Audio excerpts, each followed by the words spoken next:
पहला प्रश्न, ध्यान और साक्षित्व में क्या संबंध है? उनसे चित्त वृत्तियां और अहंकार किस प्रकार विसर्जित होता है? पूर्ण निरअहंकार को उपलब्ध हुए बिना क्या समर्पण संभव है? गैरिक वस्त्र और माला ध्यान और साक्षी में ध्यान और साक्षी साधना में कहां तक सहयोगी? और कृपया यह भी समझाएं कि साक्षित्व, जागरूकता और सम्यक स्मृति में क्या अंतर है?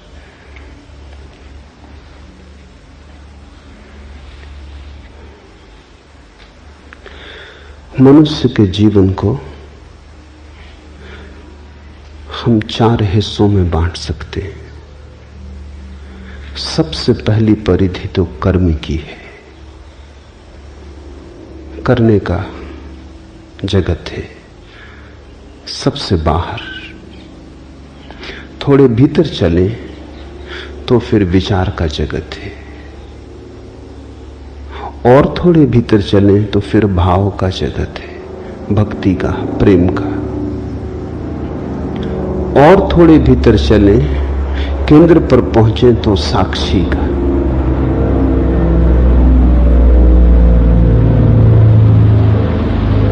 साक्षी हमारा स्वभाव है, क्योंकि उसके पार जाने का कोई उपाय नहीं। कभी कोई नहीं गया, कभी कोई जा भी नहीं सकता। साक्षी का साक्षी होना असंभव है। साक्षी तो बस साक्षी है, उससे पीछे नहीं हटा जा सकता। वो हमारी बुनियाद आ गई। साक्षी की बुनियाद पर यह हमारा भवन है, भाव का, विचार का, कर्म का। इसलिए 3 योग हैं, कर्म योग, ज्ञान योग, भक्ति योग। वे तीनों ही ध्यान की पद्धतियां हैं। उन तीनों से ही साक्षी पर पहुंचने की चेष्टा होती। कर्म योग का अर्थ है कर्म धन ध्यान। सीधे कर्म से साक्षी पर जाने की जो चेष्टा है वही कर्म योग है। तो ध्यान पद्धति हुई और साक्षी भाव लक्ष्य हुआ। पूछा है ध्यान और साक्षित्व में क्या संबंध है? ध्यान मार्ग हुआ, साक्षित्व मंजिल हुई। ध्यान की परिपूर्णता है साक्षित्व, और साक्षी भाव का प्रारंभ है ध्यान। तो जो कर्म के ऊपर ध्यान को आरोपित करेगा, जो कर्म के जगत में ध्यान को जोड़ेगा, कर्म धन ध्यान, वो कर्म योगी। फिर ज्ञान योगी है, वो विचार के ऊपर ध्यान को आरोपित करता है। वो विचार के जगत में ध्यान को जोड़ता है। वो ध्यान पूर्वक विचार करने लगता है, एक नई प्रक्रिया जोड़ देता है कि जो भी करेगा होश पूर्वक करेगा। जब विचार धन ध्यान की स्थिति बनती है तो फिर साक्षी की तरफ यात्रा शुरू हुई। ध्यान है दिशा परिवर्तन। जिस चीज के साथ भी ध्यान जोड़ दोगे वही चीज साक्षी की तरफ ले जाने का वाहन बन जाएगी। फिर तीसरा मार्ग है भक्ति योग। भाव के साथ ध्यान का जोड़, भाव के साथ ज्ञान का, ध्यान का गठबंधन, भाव के साथ ध्यान की भांवर। तो भाव के साथ ध्यानपूर्ण हो जाओ। इन 3 मार्गों से व्यक्ति साक्षी की तरफ आ सकता है, लेकिन लाने वाली विधि ध्यान है। मौलिक बात ध्यान है। जैसे कोई वैद्य तुम्हें औषधि दे और कहे शहद में मिला के ले लेना, और तुम कहो शहद में लेता नहीं, मैं जैन धर्म का पालन करता हूं। तो वो कहे दूध में मिला के ले लेना, और तुम कहो दूध में ले नहीं सकता है, क्योंकि दूध तो रक्त का ही हिस्सा है, मैं क्वेकर ईसाई हूं, मैं दूध नहीं पी सकता, दूध तो मांसाहार है। तो वैद्य कहे पानी में मिला के ले लेना, लेकिन औषधि एक ही है। मधु, दूध या जल, कोई फर्क नहीं पड़ता, वो तो सिर्फ औषधि को गटकने के उपाय है, गले से उतर जाए। औषधि अकेली ना उतरेगी। ध्यान औषधि है। 3 तरह के लोग हैं जगत में। कुछ लोग हैं जो बिना कर्म के जी नहीं सकते, उनके सारे जीवन का प्रवाह कर्मठता का है। खाली बैठाओ, बैठ ना सकेंगे, कुछ ना कुछ करेंगे। ऊर्जा है, बहती हुई ऊर्जा है, कुछ हर्ज नहीं। तो सदगुरु कहते हैं कि फिर तुम कर्म के साथ ही ध्यान की औषधि को गटक लो। चलो यही सही, तुमसे कर्म छोड़ते नहीं बनता, ध्यान तो जोड़ सकते हो कर्म में। तुम कहते हो कर्म छोड़ के तो मैं क्षण भर नहीं बैठ सकता, बैठ में सकते ही नहीं, बैठना मेरे बस में नहीं, मेरा स्वभाव नहीं। मनोवैज्ञानिक जिनको एक्सट्रोवर्ट कहते हैं, बहिर्मुखी, सदा संलग्न है, कुछ ना कुछ काम चाहिए। जब तक थक के गिर ना जाएं, सो ना जाएं, तब तक कर्म को छोड़ना उन्हें संभव नहीं, कर्म उन्हें स्वाभाविक है। तो सदगुरु कहते हैं ठीक, कर्म पर ही सवारी कर लो, इसी का घोड़ा बना लो, इसी में मिला लो औषधि को और गटक जाओ। असली सवाल औषधि का है। तुम ध्यानपूर्वक कर्म करने लगो, जो भी करो मूर्छा में मत करो, होश पूर्वक करो। करते समय जागे रहो। फिर कुछ हैं जो कहते हैं कर्म का तो हम पर कोई प्रभाव नहीं, लेकिन विचार की बड़ी तरंगें उठती हैं। विचारक हैं, कर्म में उन्हें कोई रस नहीं, बाहर में उन्हें कोई उत्सुकता नहीं, मगर भीतर बड़े तरंगें उठती हैं, बड़ा कोलाहल है, और भीतर वो क्षण भर को निर्विचार नहीं हो पाते।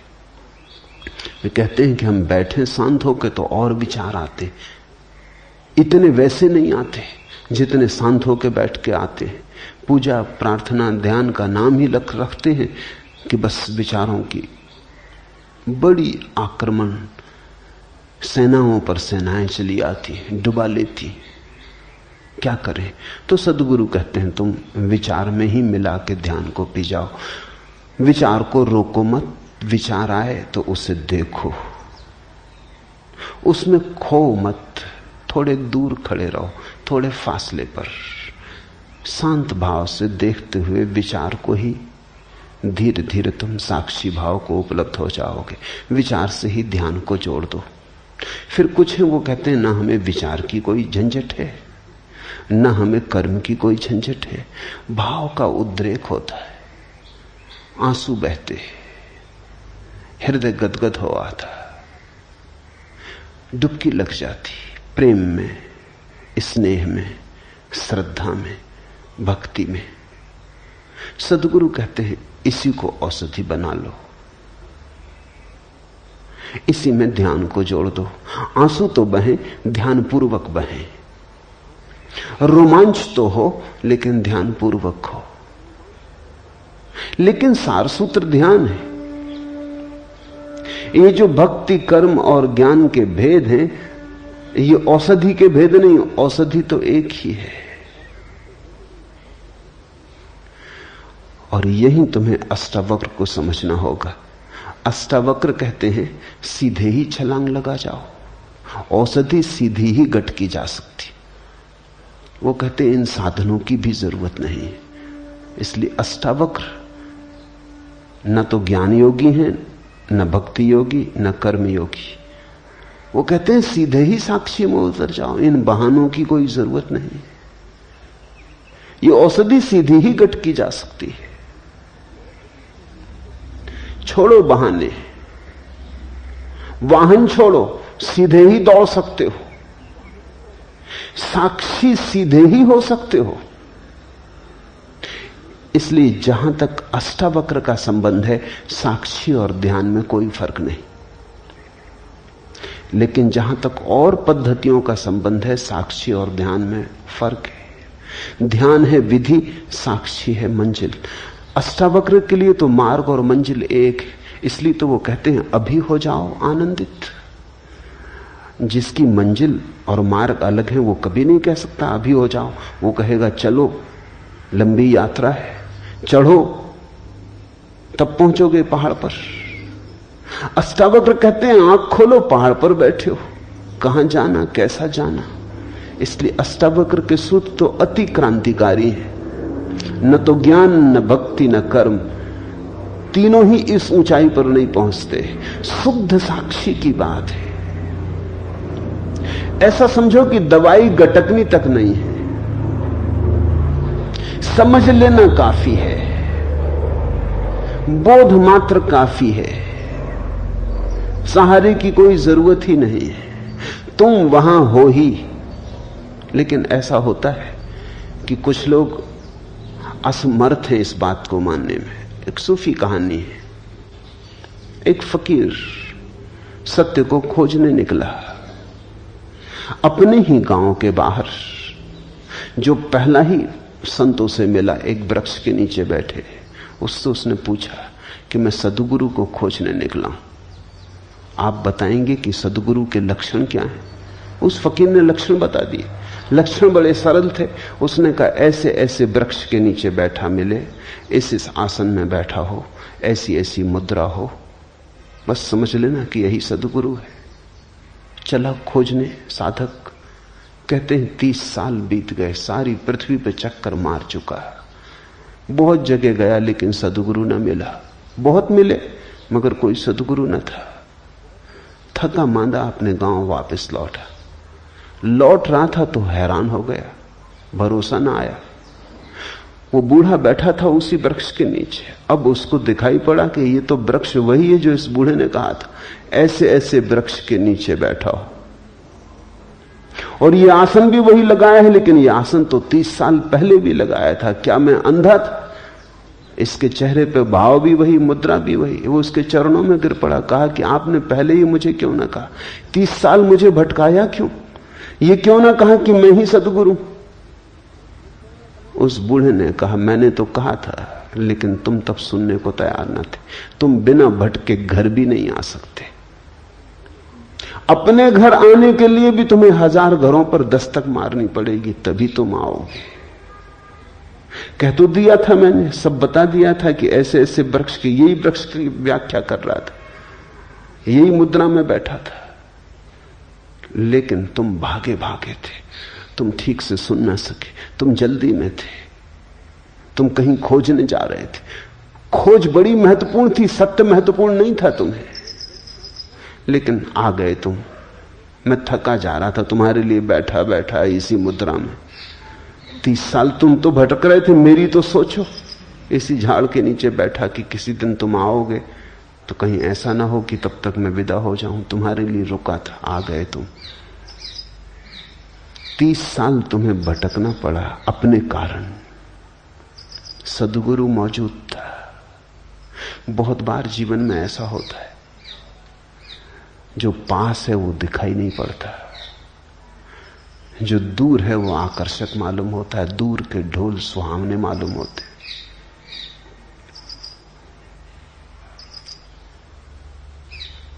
दूर खींचते हैं सपने हमें। अष्टावक्र कहते हैं कि तुम ही हो वही जिसकी तुम खोज कर रहे हो, और अभी और यहीं तुम वही हो। कृष्णमूर्ति जो कह रहे हैं लोगों से, वो शुद्ध अष्टावक्र का संदेश है। न अष्टावक्र को किसी ने समझा, न कृष्णमूर्ति को कोई समझता है। और तथाकथित साधु सन्यासी तो बहुत नाराज होते, क्योंकि कृष्णमूर्ति कहते हैं ध्यान की कोई जरूरत नहीं। बिल्कुल ठीक कहते हैं। न भक्ति की कोई जरूरत, न कर्म की कोई जरूरत, न ज्ञान की कोई जरूरत। साधारण साधु संत बड़े विचलित हो जाते हैं कि कुछ भी जरूरत नहीं, भटका दोगे लोगों को। भटकाइए, साधु संत रहे। कृष्णमूर्ति तो सीधा अष्टावक्र का संदेश ही दे रहे हैं। वो इतना ही कह रहे हैं कुछ जरूरत नहीं, क्योंकि जरूरत तो तब होती है जब तुमने खोया होता है। जरा झटकारो धूल, उठो, ठंडे पानी के छींटे आंख पे मार लो, और क्या करना है। तो अष्टावक्र के दर्शन में तो साक्षी और ध्यान एक ही है, क्योंकि मंजिल और मार्ग एक ही है। लेकिन और सभी मार्गों और प्रणालियों में ध्यान विधि है, साक्षी उसका अंतिम फल है। उनसे चित्तवृत्तियां और अहंकार किस प्रकार विसर्जित होते हैं। साक्षी भाव से चित्तवृत्तियां और अहंकार विसर्जित नहीं होते। साक्षी भाव में पता चलता है कि वे कभी थे ही नहीं। विसर्जित तो तब हो जब रहे हो। तुम ऐसा समझो कि तुम एक अंधेरे कमरे में बैठे हो, समझ रहे हो कि भूत है, तुम्हारा ही कुर्ता टंगा है, मगर भय में और घबराहट में और कल्पना के जाल में तुमने उसमें हाथ भी जोड़ लिए, पैर भी जोड़ लिए, वो खड़ा तुम्हें डरा रहा है। अब कोई कहे कि दिया जला लो, तो तुम पूछोगे दिया के जलने से भूत कैसे दूर होता है। लेकिन दिए के जलने से भूत दूर हो जाता है, क्योंकि भूत है नहीं। होता तो दिए के जलने से दूर नहीं होता। दिए के जलने से भूत के दूर होने का क्या लेना देना है। अगर भूत होता ही तो दिए के जलने से दूर ना होता। नहीं है, आभास होता है, इसलिए दूर भी हो जाता है। तुम हजारों ऐसी बीमारियों से पीड़ित रहते हो जो नहीं है, इसलिए किसी साधु संत की राख भी काम कर जाती है। इसलिए नहीं कि तुम्हारी बीमारी को राख से दूर होने का कोई संबंध। पागल हुए हो? राख से कहीं बीमारियां दूर हुई? नहीं तो सब औषधि शास्त्र व्यर्थ हो जाएं। राख से बीमारी दूर नहीं होती, सिर्फ बीमारी थी ये ख्याल दूर होता है। मैंने सुना है एक वैद्य के संबंध में, खुद उन्होंने मुझसे कहा, एक आदिवासी क्षेत्र में बस्तर के पास वो रहते, तो बस्तर से दूर देहात से एक आदिवासी आया। वो एक गांव में गए हुए थे, आदिवासियों का गांव था।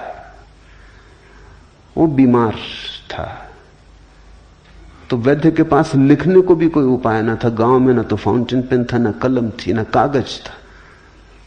तो पास में पड़े हुए एक खपड़े पर पत्थर के एक टुकड़े से उन्होंने औषधि का नाम लिख दिया और कहा कि बस इसको तो 1 महीने भर घोंट के दूध में मिला के पी लेना, सब ठीक हो जाएगा।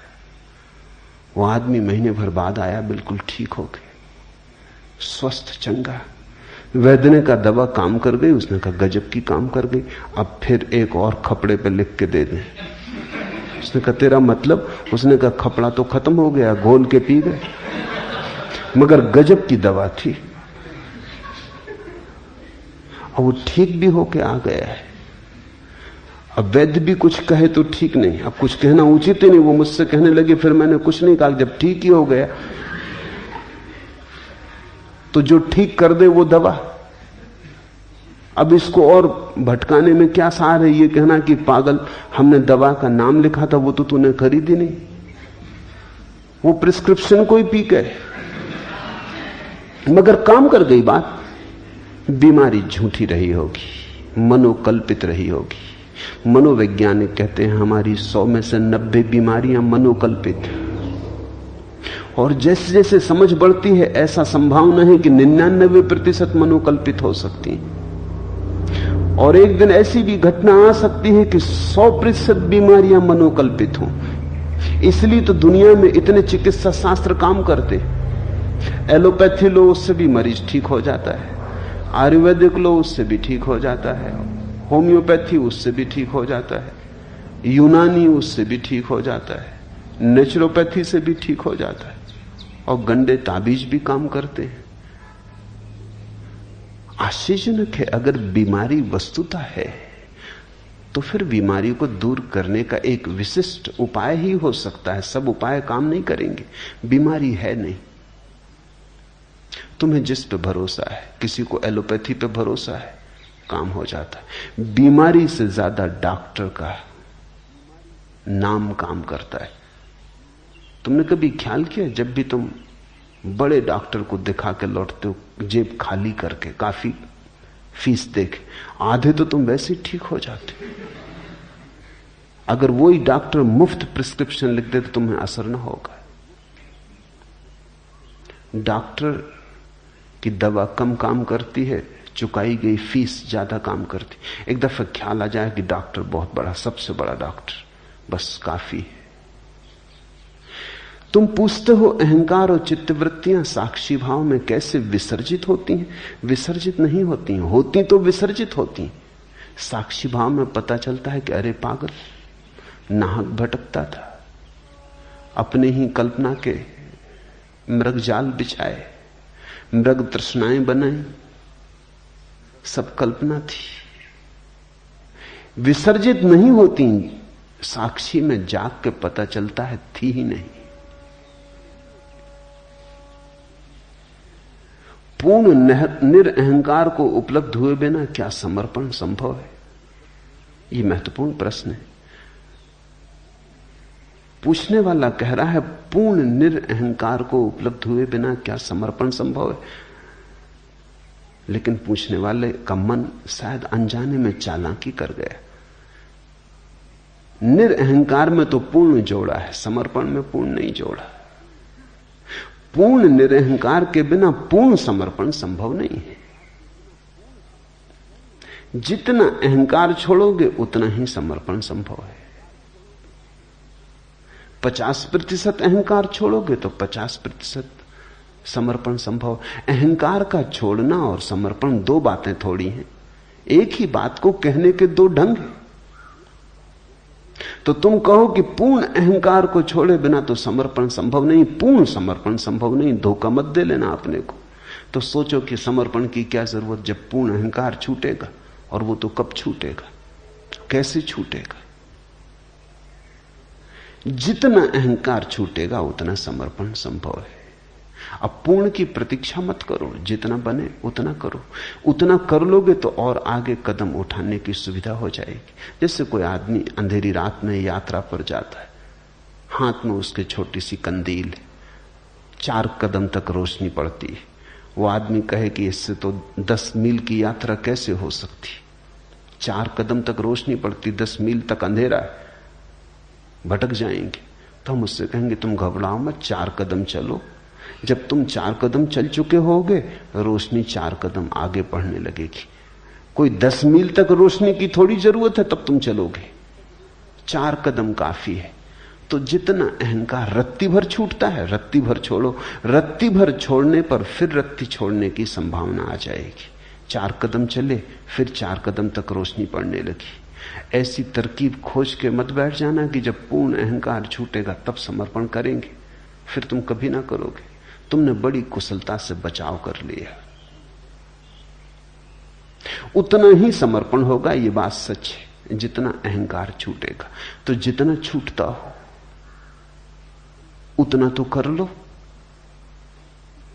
जितना कमा सको समर्पण उतना तो कमा लो। शायद उसका स्वाद तुम्हें और तैयार कर दे, उसका आनंद अहोभाव तुम्हें और हिम्मत दे दे। हिम्मत स्वाद से आती है। कोई आदमी कहे कि जब तक हम पूरा तैरना न सीख लेंगे तब तक पानी में न उतरेंगे। ठीक कह रहा है, गणित की बात कह रहा है, तर्क की बात कह रहा है। ऐसे बिना सीखे पानी में उतर गए और खा गए डुबकी,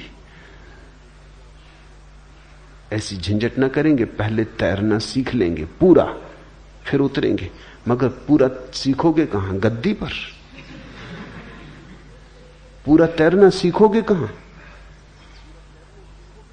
पानी में तो उतरना ही पड़ेगा। मगर तुमसे कोई नहीं कह रहा है कि तुम सागर में उतर जाओ, किनारे पर उतरो, गले गले तक उतरो, जहां तक हिम्मत हो वहां तक उतरो, वहां तैरना सीखो। धीरे धीरे हिम्मत बढ़ेगी, 2-2 हाथ आगे बढ़ोगे, सागर की पूरी गहराई भी फिर तैरी जा सकती। तैरना आ जाए एक बार, और तैरना आने के लिए उतरना तो पड़ेगा ही। किनारे पर ही उतरो। मैं नहीं कह रहा हूं कि तुम सीधे किसी पहाड़ से किसी गहरी नदी में छलांग लगा लो। किनारे पर ही उतरो। जल के साथ थोड़ी दोस्ती बनाओ, जल को जरा पहचानो, हाथ पैर तड़फड़ाओ। तैरना है क्या? कुशलता पूर्वक हाथ पैर तड़फड़ाना। तड़फड़ाना सभी को आता है। किसी आदमी को जो कभी नहीं तैरा उसे भी पानी में फेंक दो तो वो भी तड़फड़ाता है। उसमें और तैरने वाले में फर्क थोड़ी सी कुशलता का है, क्रिया का कोई फर्क नहीं। हाथ पैर वो भी फेंक रहा है, लेकिन उसका पानी पे भरोसा नहीं है, अपने पे भरोसा नहीं है। वो डर रहा है कि कहीं डूब ना जाऊं। वो डर ही उसे डुबा देगा। जल ने थोड़ी किसी को कभी डुबाया है। तुमने देखा मुर्दे ऊपर तैर जाते, मुर्दे पानी पे तैरने लगते। पूछो मुर्दों से तुम्हें क्या तरकीब आती? जिंदा थे डूब गए, मुर्दा होकर तैर रहे हो। मुर्दा डरता नहीं, अब नदी कैसे डुबाए। पानी का स्वभाव डुबाना नहीं है, पानी उठाता है। इसलिए तो पानी में वजन कम हो जाता है। तुम पानी में अपने से वजनी आदमी को उठा ले सकते हो, बड़ी चट्टान उठा ले सकते हो पानी में। पानी में चीजों का वजन कम हो जाता है। जैसे जमीन का गुरुत्वाकर्षण है, जमीन नीचे खींचती, पानी ऊपर उछालता है। पानी का उछालना स्वभाव है। अगर डूबते हो तो तुम अपने ही कारण डूबते हो। पानी ने कभी किसी को नहीं डुबाया। भूल के भी पानी को दोष मत देना, पानी ने अब तक किसी को नहीं डुबाया। तुम वैज्ञानिक से पूछ लो, वो भी कहता है ये चमत्कार है कि आदमी डूब कैसे जाते हैं, क्योंकि पानी तो उबारता है। तुम्हारी घबराहट में डूब जाते हो, चीख पुकार मचा देते हो, मुंह खोल देते हो, पानी पी जाते हो, भीतर वजन हो जाता है, डुबकी खा जाते हो। मरते तुम अपने कारण हो। तैरने वाला इतना ही सीख लेता है कि अरे पानी तो उठाता है, उसकी श्रद्धा पानी में बढ़ जाती। वो समझ लेता है कि पानी तो वजन कम कर देता है। जितने वजनी हम जमीन पे थे उससे बहुत कम वजनी पानी में रह जाते। तुमने देखा होगा, कभी तुम बाल्टी कुएं में डालते हो, जब बाल्टी भर जाती हो, पानी में डूबी होती तो कोई वजन नहीं होता। खींचो पानी के ऊपर और वजन शुरू हुआ। पानी तो निर्भर करता है, डुबाएगा कैसे। सीखने वाला धीरे धीरे इस बात को पहचान लेता है। श्रद्धा का जन्म होता है। पानी पर भरोसा आ जाता है कि ये दुश्मन नहीं है, मित्र है, ये डुबाता ही नहीं। फिर तो कुशल तैराक बिना हाथ पैर फैलाए, बिना हाथ पैर चलाए पड़ा रहता है जल पर, कमलवत। ये वही आदमी है जैसे तुम हो, कोई फर्क नहीं। सिर्फ इसमें श्रद्धा का जन्म हुआ और इसे अपने पे भरोसा आ गया, जल पे भरोसा आ गया, दोनों की मित्रता सध गई। ठीक ऐसा ही समर्पण में घटता है। समर्पण में डर यही है कि कहीं हम डूब ना जाएं। तो किनारे पे उतरो। तुमसे कोई 100 डिग्री समर्पण करने को कह भी नहीं रहा है।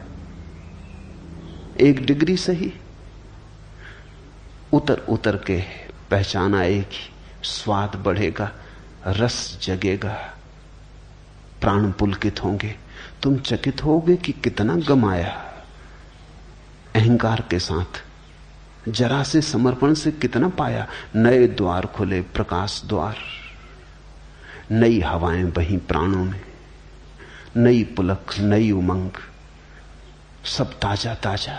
तुम पहली दफा जीवन को देखोगे, तुम्हें पहली दफा आंखों से धुंध हटेगी, प्रभु का रूप थोड़ा थोड़ा प्रकट होना शुरू होगा। इधर समर्पण, उधर प्रभु पास आया, क्योंकि इधर तुम मिटना शुरू हुए, उधर प्रभु प्रकट होना शुरू हुआ। प्रभु दूर थोड़ी, तुम्हारे बजनी अहंकार के कारण तुम्हें दिखाई नहीं पड़ता। तुम्हारी आंखें अहंकार से भरी हैं, इसलिए दिखाई नहीं पड़ता। खाली आंखें देखने में समर्थ हो जाती। फिर धीरे धीरे हिम्मत बढ़ती जाती, श्रद्धा, आत्मविश्वास। तुम और समर्पण करते हो, एक दिन तुम पूरी छलांग ले लेते हो। एक दिन तुम कहते हो अब बस बहुत हो गया। अपने को बचाने में ही अपने को गमाया अब तक। एक दिन समझ में आ जाती बात, अब डुबा देंगे और डुबा के बचा लेंगे। धन है वे जो डूबने को राजी, क्योंकि उनको फिर कोई डुबा नहीं सकता। अभागे हैं वे जो बच रहे हैं, क्योंकि वे डूबे ही हुए हैं। उनकी नाव आज नहीं कल टकरा के डूब जाएगी। फिर अहंकार और समर्पण की बात में एक बात और ख्याल कर लेनी जरूरी है।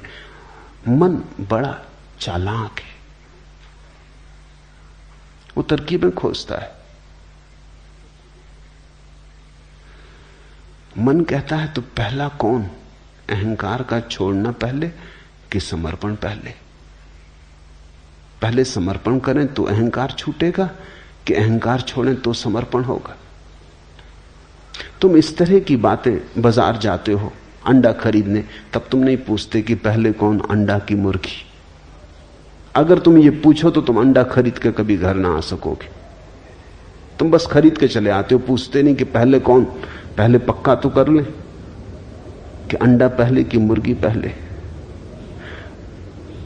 अंडा या मुर्गी, बहुत लोगों ने विवाद किए। अंडा मुर्गी का प्रश्न बड़ा प्राचीन है। पहले कौन आता है, बड़ा कठिन है उत्तर खोज पाना। क्योंकि जैसे ही तुम कहो अंडा पहले आता, कठिनाई शुरू हो जाती, क्योंकि अंडा आया होगा मुर्गी से, तो मुर्गी पहले आ गई। जैसे कहो मुर्गी आती पहले, वैसी मुश्किल फिर खड़ी हो जाती, क्योंकि मुर्गी आएगी कैसे बिना अंडे के? ये तो एक वर्तुलाकार चक्कर है। प्रश्न भूल भरा है। प्रश्न भूल भरा है इसलिए है कि मुर्गा और अंडे दो नहीं है। मुर्गा और अंडा एक ही चीज की दो अवस्थाएं। आगे पीछे रखने में, दो कर लेने में तुम प्रश्न को उठा रहे हो। मुर्गी अंडे का एक रूप है, पूरा प्रकट रूप। अंडा मुर्गी का एक रूप है, अप्रगट रूप, जैसे बीज और वृक्ष। ऐसा ही निरअहंकार और समर्पण। कौन पहले, इस विवाद में पड़ के समय मत गंवाना। अगर मुर्गी ले आए तो अंडा भी ले आए, अगर अंडा ले आए तो मुर्गी भी ले आए। एक आ गया तो दूसरा आ ही गया। कहीं से भी शुरू करो। अगर अहंकार छोड़ सकते हो, अहंकार छोड़ने से शुरू करो। अगर अहंकार नहीं छोड़ सकते तो समर्पण करने से शुरू करो। समर्पण किया तो अहंकार छूटा, पूर्ण छूटा, ऐसा मैं कह नहीं रहा हूं। जितना समर्पण किया उतना छूटा। अगर समर्पण करना मुश्किल मालूम पड़ता है तो अहंकार छोड़ो। जितना छूटेगा अहंकार उतना समर्पण हो जाएगा। दुनिया में दो तरह के धर्म हैं, एक है निरअहंकारिता के धर्म और एक है समर्पण के धर्म। एक है मुर्गी पर जोर देने वाले धर्म, एक है अंडे पर जोर देने वाले धर्म। दोनों सही हैं, क्योंकि एक आ गया तो दूसरा अपने आप आ जाता है। जैसे महावीर का धर्म है जैन धर्म, बुद्ध का धर्म है बौद्ध धर्म, उनमें समर्पण के लिए कोई जगह नहीं। सिर्फ अहंकार छोड़ो। समर्पण करोगे कहां? कोई परमात्मा नहीं है जिसके सामने समर्पण हो सके। महावीर कहते हैं अशरण, शरण जाने की कोई जगह ही नहीं। किसकी शरण जाओगे? अशरण में हो जाओ, लेकिन अहंकार छोड़ो। हिंदू हैं, मुसलमान हैं, ईसाई हैं, वे धर्म समर्पण के धर्म है। वे अहंकार छोड़ने की उतनी बात नहीं कहते। वे कहते हैं परमात्मा पे समर्पण करो। कोई चरण खोज लो, कोई चरण जहां तुम अपने सिर को झुका सको। अहंकार अपने से चला जाएगा। दोनों सही है, क्योंकि दोनों घटनाएं एक ही सिक्के के दो पहलू हैं। तुम सिक्के का सीधा हिस्सा घर ले आओ कि उल्टा हिस्सा घर ले आओ, इससे क्या फर्क पड़ता है? सिक्का घर आ जाएगा। दोनों ही एक सिक्के के पहलू हैं, पर कहीं से शुरू करना पड़ेगा। बैठ के सिर्फ गणित मत बिठाते रहना। गैरिक वस्त्र और माला ध्यान और साक्षी साधना में कहां तक सहयोगी है?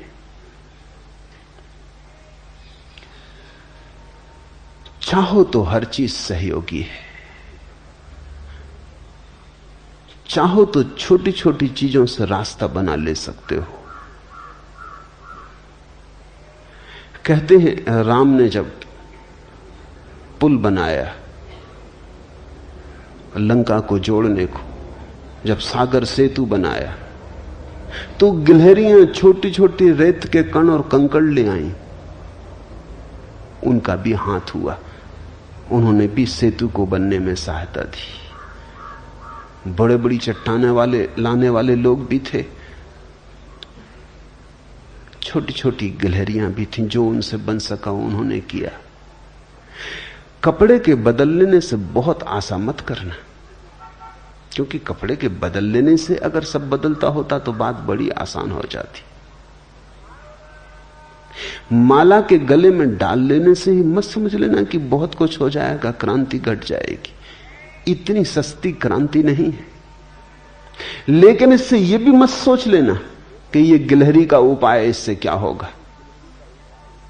राम ने गिलहरियों को भी धन्यवाद दिया।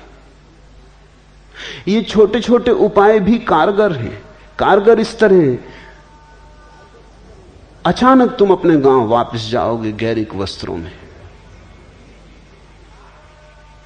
सारा गांव चौंक के तुम्हें देखेगा। तुम उस गांव में फिर ठीक उसी तरह से न बैठ पाओगे जिस तरह पहले बैठते थे। तुम उस गांव में उसी तरह से छिप न जाओगे जैसे पहले छिप जाते थे। तुम उस गांव में एक पृथकता लेकर आ गए। हर एक पूछेगा क्या हुआ है,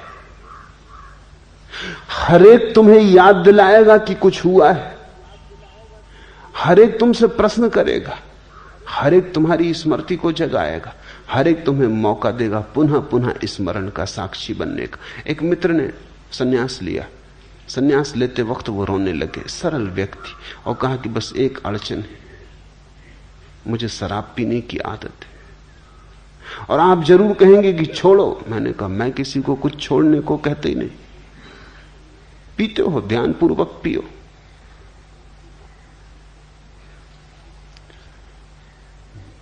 उन्होंने कहा क्या मतलब, सन्यासी होके भी मैं शराब पीऊं? तुम्हारी मर्जी, सन्यास मैंने दे दिया, अब तुम समझो। वो कोई महीने भर बाद आए, कहने लगे आपने चालबाजी की। शराब घर में खड़ा था, एक आदमी आके मेरे पैर पड़ लिया, कहा स्वामी जी कहां से आए? मैं भागा वहां से। मैंने कहा कि ये स्वामी जी उस शराब घर में। वो आदमी कहने लगा आपने चालबाजी की। अब शराब घर की तरफ जाने में डरता हूं कि कोई पैर वगैरह छू ले या कोई नमस्कार वगैरह कर ले। आज 15 दिन से नहीं गया हूं। एक स्मृति बनी, एक याददाश्त जगी। तुम इन गैरिक वस्त्रों में उसी भांति क्रोध न कर पाओगे जैसा कल तक करते रहे थे। कोई चीज चोट करेगी, कोई चीज कहेगी अब तो छोड़ो। अब ये गैरिक वस्त्रों में बड़ा बेहुदा लगता है। मैं तुम्हारे लिए गैरिक वस्त्र देकर सिर्फ थोड़ी अड़चन पैदा कर रहा हूं, और कुछ भी नहीं। तुम अगर चोर हो तो उसी आसानी से चोर न रह सकोगे। तुम अगर धन के पागल दीवाने हो, लोभी हो, तो तुम्हारे लोभ में वही बल न रह जाएगा। तुम अगर राजनीति में दौड़ रहे हो, पद की प्रतिष्ठा में लगे थे, अचानक तुम पाओगे कुछ सार नहीं। ये छोटे से वस्त्र बड़े प्रतीकात्मक हो जाएंगे। अपने आप में इनका मूल्य नहीं है, लेकिन इनके साथ जुड़ जाने में तुम धीरे धीरे पाओगे बात तो बड़ी छोटी थी, बीज तो बड़ा छोटा था, धीरे धीरे बड़ा हो गया। धीरे धीरे उसने सब बदल डाला। तुम्हारे कृत्य बदलेंगे, तुम्हारी आदतें बदलेंगी, तुम्हारे उठने बैठने का ढंग बदलेगा, तुम्हारे जीवन में एक नया प्रसाद। लोगों की अपेक्षाएं तुम्हारे प्रति बदलेंगी, लोगों की आंखें तुम्हारे प्रति बदलेंगी। नाम का परिवर्तन, पुराने नाम से संबद्ध विच्छेद हो जाएगा। वस्त्र का परिवर्तन, पुरानी तुम्हारी रूपरेखा से मुक्ति हो जाएगी। ये गले में तुम्हारी माला तुम्हें मेरी याद दिलाती रहेगी। ये मेरे और तुम्हारे बीच एक सेतु बन जाएगी। तुम मुझे भूल ना पाओगे इतनी आसानी से, और लोग तुम्हें पृथक करने लगेंगे, और उनका पृथक करना तुम्हारे लिए साक्षी होने में बड़ा सहयोगी हो जाएगा। लेकिन मैं ये नहीं कह रहा हूं कि इतना कर लेने से सब हो जाएगा, कि बस पहन लिए वस्त्र और माला डाल ली, समझा कि खत्म, यात्रा पूरी। तुम पे निर्भर है। ये संकेत जैसे हैं, जैसे मील के किनारे पत्थर लगा होता, लिखा रहता है कि 12 मील, 50 मील, 100 मील दिल्ली। उस पत्थर पे कुछ बड़ा मतलब नहीं है। पत्थर हो या ना हो, दिल्ली 100 मील है तो 100 मील है। लेकिन पत्थर पर लिखी हुई लकीर, तीर का चिन्ह राही को हल्का करता। वो कहता चलो 100 मील ही बचा, 25 मील बचा, 50 मील बचा। स्विट्जरलैंड में मील के पत्थर की जगह मिनटों के पत्थर। अगर गाड़ी तुम्हारी रुक जाए कहीं किसी पहाड़ी जगह पर, तो तुम चकित होकर देखोगे कि बाहर खंबे पर पिछली स्टेशन कितनी दूर, 30 मिनट दूर, अगली स्टेशन कितनी दूर, 15 मिनट दूर। बड़ा महत्वपूर्ण प्रतीक है। तो अगर स्विस लोग अच्छी घड़ियां बनाने में कुशल हैं तो कुछ आश्चर्य नहीं। समय का उनका बोध बड़ा प्रगाढ़ है। मील नहीं लिखते, समय लिखते। 15 मिनट दूर।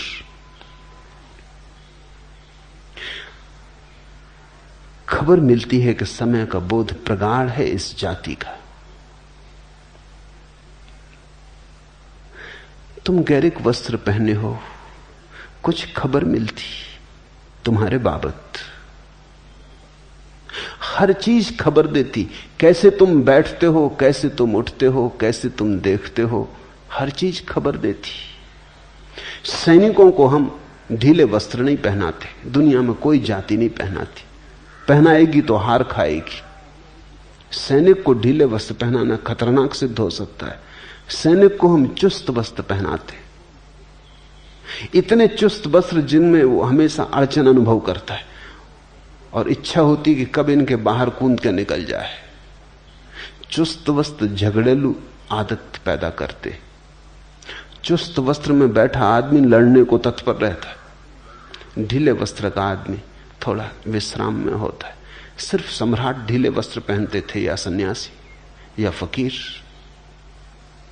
तुमने कभी देखा कि ढीले वस्त्र पहन के अगर तुम सीढ़ियां चढ़ो तो तुम एक एक सीढ़ी चढ़ोगे। चुस्त वस्त्र पहन के चढ़ो, दो दो एक साथ चढ़ जाओगे। चुस्त वस्त्र पहने हो तो तुम क्रोध से भरे हो। कोई जरा सी बात कहेगा और बेचैनी खड़ी हो जाएगी। ढीले वस्त्र पहने हो तुम थोड़े विश्राम में रहोगे। छोटी छोटी चीजें फर्क लाती। जीवन छोटी छोटी चीजों से बनता है। गिलहरियों के द्वारा लाए गए छोटे छोटे कंकर पत्थर जीवन के सेतु को निर्मित करते। क्या तुम खाते हो, क्या तुम पहनते हो, कैसे उठते बैठते हो, सबका अंतिम परिणाम है। सबका जोड़ हो तुम। अब एक आदमी चला जा रहा है, चमकीले भड़कीले रंगीले वस्त्र पहने, तो कुछ खबर देता है। एक स्त्री चली जा रही है, बेहुदे अश्लील शरीर को उभारने वाले वस्त्र पहने, कुछ खबर देती। एक आदमी ने सीधे सादे वस्त्र पहने, ढीले विश्राम से भरे, कुछ खबर मिलती उस आदमी के संबंध में।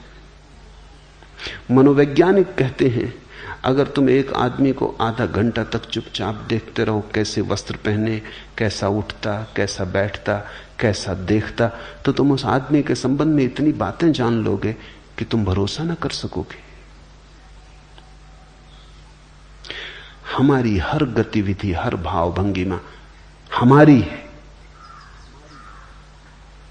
भाव भंगिमा के बदलने से हम बदलते हैं, हमारे बदलने से भाव भंगिमा बदलती। तो ये तो केवल प्रतीक है, ये तुम्हें साथ देंगे, ये तुम्हारे लिए इशारे बने रहेंगे, ये तुम्हें जागरूक रखने के लिए थोड़ा सा सहारा है।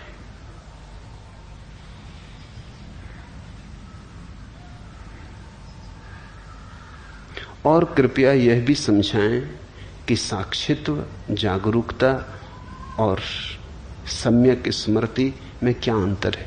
कोई भी अंतर नहीं, वो सब पर्यायवाची शब्द हैं। अलग अलग परंपराओं ने उनका उपयोग किया है। जागरूकता कृष्णमूर्ति उपयोग करते हैं, सम्यक स्मृति, माइंडफुलनेस बुद्ध ने उपयोग किया है, साक्षित्व अष्टावक्र ने, उपनिषदों ने, गीता ने उपयोग किया है। सिर्फ भेद अलग अलग परंपराओं का है, लेकिन उनके पीछे जिसकी तरफ इशारा है वो एक ही है। दूसरा प्रश्न,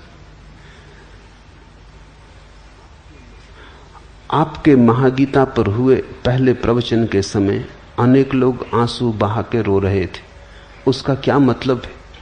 क्या रोने वाले कमजोर मन के लोग हैं या आपकी वाणी का यह प्रभाव है? कृपया इस पर थोड़ा प्रकाश डालें। एक बात पक्की है कि पूछने वाले कठोर मन के आदमी, आंसुओं में उन्हें सिर्फ कमजोरी दिखाई पड़ी। एक बात पक्की है, पूछने वाले व्यक्ति के आंख के आंसू सूख गए, आंखें बंजर हो गई, मरुस्थल जैसी, उनमें फूल नहीं खिलते। आंसू तो आंख के फूल हैं। पूछने वाले का भाव मर गया है, पूछने वाले का हृदय अवरुद्ध हो गया है। पूछने वाला सिर्फ बुद्धि से जी रहा होगा, उसने भाव को तिलांजलि दे दी, सोच विचार से जी रहा होगा। प्रेम और करुणा और जीवन की तरफ जो लगाव की, चाहत की, आनंद की संभावना है, उसे इंकार कर दिया होगा। कोई रसधार नहीं बहती होगी, सूखा साखा मरुस्थल जैसा मन हो गया होगा। इसलिए पहली बात यह ख्याल में आई कि जो लोग रोते हैं कमजोर मन के होंगे। किसने कहा तुम्हें कि रोना कमजोरी का लक्षण? मीरा खूब रोई, चैतन्य की आंखों से झरझर आंसू बहे। नहीं, कमजोरी के लक्षण नहीं, भाव के लक्षण है, भाव की शक्ति के लक्षण। और ध्यान रखना, भाव विचार से गहरी बात है। मैंने कहा पहले कर्म की रेखा, फिर विचार की रेखा, फिर भाव की रेखा, फिर साक्षी का केंद्र। भाव साक्षी के निकटतम है, भक्ति भगवान के निकटतम है, कर्म बहुत दूर है, वहां से यात्रा बड़ी लंबी है, विचार भी काफी दूर है, वहां से भी यात्रा काफी लंबी है, भक्ति बिल्कुल पास है। ख्याल रखना, आंसू जरूरी रूप से दुख के कारण नहीं होते। हालांकि लोग एक ही तरह के आंसुओं से परिचित हैं जो दुख के होते। करुणा में भी आंसू बहते, आनंद में भी आंसू बहते, अहोभाव में भी आंसू बहते हैं, कृतज्ञता में भी आंसू बहते हैं। आंसू तो सिर्फ प्रतीक हैं कि कोई ऐसी घटना भीतर घट रही है जिसको संभालना मुश्किल है। दुख या सुख, कोई ऐसी घटना भीतर घट रही है जो इतनी ज्यादा है कि ऊपर से बहने लगी। फिर वो दुख हो, इतना ज्यादा दुख हो कि भीतर संभालना मुश्किल हो जाए तो आंसुओं से बहेगा। आंसू निकास है। या आनंद घना हो जाए तो आनंद भी आंसुओं से बहेगा। आंसू निकास है।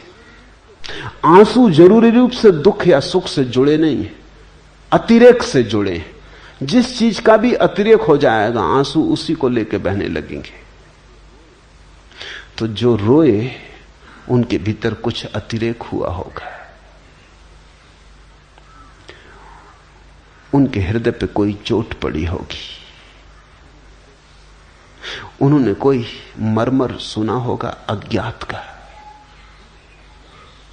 दूर अज्ञात की किरण ने उनके हृदय को स्पर्श किया होगा। उनके अंधेरे में कुछ उतरा होगा, कोई तीर उनके हृदय को पीड़ा और आह्लाद से भर गया। रोक ना पाए वो अपने आंसू।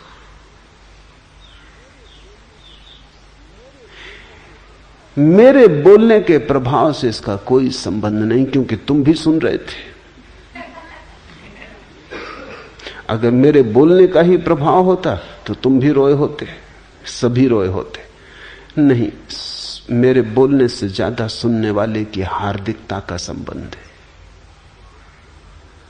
जो रो सकते थे वो रोए, और रोना बड़ी शक्ति है। एक बहुत अनूठी दिशा को मनुष्य जाति ने खो दिया, विशेषकर मनुष्यों ने खो दिया, पुरुषों ने। स्त्रियों ने थोड़ा बचा रखा है। स्त्रियां धन्यभागी हैं। मनुष्य की आंख में पुरुष हो कि स्त्री एक सी ही आंसुओं की ग्रंथियां हैं। प्रकृति ने आंसुओं की ग्रंथियां बराबर बनाई, इसलिए प्रकृति का तो निर्देश स्पष्ट है कि दोनों की आंखें रोने के लिए बनी। लेकिन पुरुष के अहंकार ने धीरे धीरे अपने को नियंत्रण में कर लिया है। धीरे धीरे पुरुष सोचने लगा है कि रोना स्त्रैण है, सिर्फ स्त्रियां रोती। इस कारण पुरुष ने बहुत कुछ खोया है। भक्ति खोई, भाव खोया। इस कारण पुरुष ने आनंद खोया, अहोभाव खोया। इस कारण पुरुष ने दुख की भी महिमा खोई, क्योंकि दुख भी निखारता है, साफ करता है। इस कारण पुरुष के जीवन में एक बड़ी दुर्घटना घटी। तुम चकित होगे, दुनिया में स्त्रियों की बजाय दुगने पुरुष पागल होते।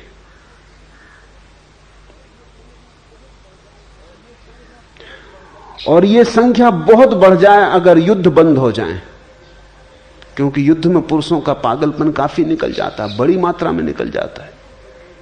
अगर युद्ध बिल्कुल बंद हो जाए 100 साल के लिए, तो डर है कि पुरुषों में से 90% पुरुष पागल हो जाएंगे। पुरुष स्त्रियों से ज्यादा आत्मघात करते हैं 2 गुना।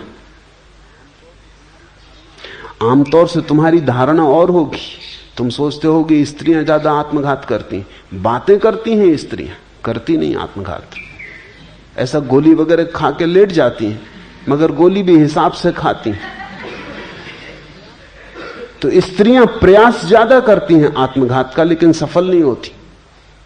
उस प्रयास में भी हिसाब होता। वस्तुतः स्त्रियां आत्मघात करना नहीं चाहती। आत्मघात तो उनका केवल निवेदन है, शिकायत का।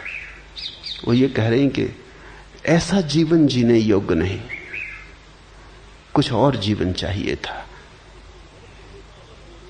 वो तो सिर्फ तुम्हें खबर दे रही हैं कि तुम इतने वज्र हृदय हो गए हो कि जब तक हम मरने को तैयार ना हो शायद तुम हमारी तरफ ध्यान ही ना दोगे। वो सिर्फ तुम्हारा ध्यान आकर्षित कर रही। ये बड़ी अशोभन बात है कि ध्यान आकर्षित करने के लिए मरने का उपाय करना पड़ता है। आदमी जरूर खूब कठोर हो गया होगा, पथरीला हो गया होगा। स्त्रियां मरना नहीं चाहती, जीना चाहती। जीने के मार्ग पर जब इतनी अड़चन पाती हैं, कोई सुनने वाला नहीं, कोई ध्यान देने वाला नहीं, तब सिर्फ तुम ध्यान दे सको इसलिए मरने का उपाय करती। लेकिन पुरुष जब आत्महत्या करते हैं तो सफल हो जाते। पुरुष पागलपन में आत्महत्या करते। ज्यादा पुरुष मानसिक रूप से रुग्ण होते हैं। कारण क्या होगा? बहुत कारण है, मगर एक कारण उनमें आंसू भी है। मनोवैज्ञानिक कहते हैं पुरुषों को फिर से रोना सीखना होगा। ये बल नहीं है जिसको तुम बल कह रहे हो, ये बड़ी कठोरता है। बल इतना कठोर नहीं होता, बल तो कोमल का है। तुमने देखा पहाड़ से झरना गिरता है, जल प्रपात गिरता है, कोमल जल, चट्टानें बड़ी सख्त, चट्टानें जरूर सोचती होंगी हम मजबूत हैं, ये जलधार कमजोर है, लेकिन अंततः जलधार जीत जाती, चट्टान रेत होकर बह जाती। परमात्मा कोमल के साथ है, निर्बल के बलराम। एक फूल खिला है, पास में पड़ी है एक चट्टान, चट्टान जरूर दिखती है मजबूत, फूल कमजोर, लेकिन तुमने कभी फूल की शक्ति देखी, जीवन की शक्ति? कौन चट्टान को सिर झुकाता है? तुम पत्थर को लेकर तो भगवान के चरणों में चढ़ाने नहीं चाहते, तुम चट्टान सोच के कि बड़ी मजबूत है, चलो अपनी प्रेसी को भेंट कर दें, ऐसा तो नहीं करते। फूल तोड़ के ले जाते हो, फूल का बल है, फूल की गरिमा है, उसकी कोमलता उसका बल है, उसका खिलाव उसका बल है, उसका संगीत, उसकी सुगंध उसका बल है, उसकी निर्बलता में उसका बल है। सुबह खिला है, सांझ मुरझा जाएगा, यही उसका बल है। लेकिन खिला है, चट्टान कभी नहीं खिलती, बस है। चट्टान मुर्दा है, फूल जीवंत है, मरेगा क्योंकि जिया है। चट्टान कभी नहीं मरती क्योंकि मरी ही है। कोमल बनो, आंसुओं को फिर से पुकारो, तुम्हारी आंखों को गीत और कविता से भरने दो, अन्यथा तुम वंचित रहोगे बहुत सी बातों से। फिर तुम्हारा परमात्मा भी एक तर्क जाल रहेगा, हृदय की अनुभूति नहीं, एक सिद्धांत मात्र रहेगा, एक सत्य का स्वाद और सत्य की प्रतीति नहीं। जो आंसू बहाकर रोए वे सौभाग्यशाली, वे बलशाली। उन्होंने फिक्र ना की कि तुम क्या कहोगे। उनको भी फिक्र तो लगती है कि लोग क्या कहेंगे। जब कोई आदमी जार जार रोने लगता है तो उसे भी फिक्र लगती है कि लोग क्या कहेंगे। बल चाहिए रोने को कि फिक्र छोड़े कि लोग क्या कहेंगे। कहने दो, होंगे बदनाम तो हो लेने दो, हमको जी खोल के रो लेने दो।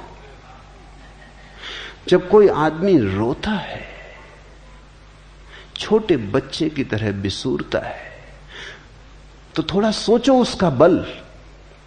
तुम सबकी फिक्र नहीं की उसने ये फिक्र नहीं की कि लोग क्या कहेंगे कि मैं यूनिवर्सिटी में प्रोफेसर हूं और रो रहा हूं। कोई विद्यार्थी देख ले कि मैं इतना बड़ा दुकानदार और रो रहा हूं, कोई ग्राहक देख ले कि मैं इतना बलशाली पति और रो रहा हूं और पत्नी पास बैठी, घर जाके झंझट खड़ी होगी। कि मैं बाप हूं और रो रहा हूं और बेटा देख ले, छोटे बच्चे देख ले, संभाल लो अपने को। अहंकार संभाले रखता है, ये निरअहंकार रोया। अहंकार अपने को सदा नियंत्रण में रखता है, निरअहंकार बहता है, उसमें बहाव है। जे सुलगे ते बुझी गए, बुझे ते सुलगे नाई, रहीमन दाहे प्रेम के बुझ बुझ के सुलगाई। अंगारे जलते हैं, जे सुलगे ते बुझी गए, लेकिन एक घड़ी आती बुझ जाते, फिर तुम दोबारा उन्हें नहीं जला सकते। राख को किसी ने कभी दोबारा अंगारा बनाने में सफलता पाई? जे सुलगे ते बुझी गए, बुझे ते सुलगे नाही, फिर एक दफा बुझ के वो कभी नहीं सुलगते।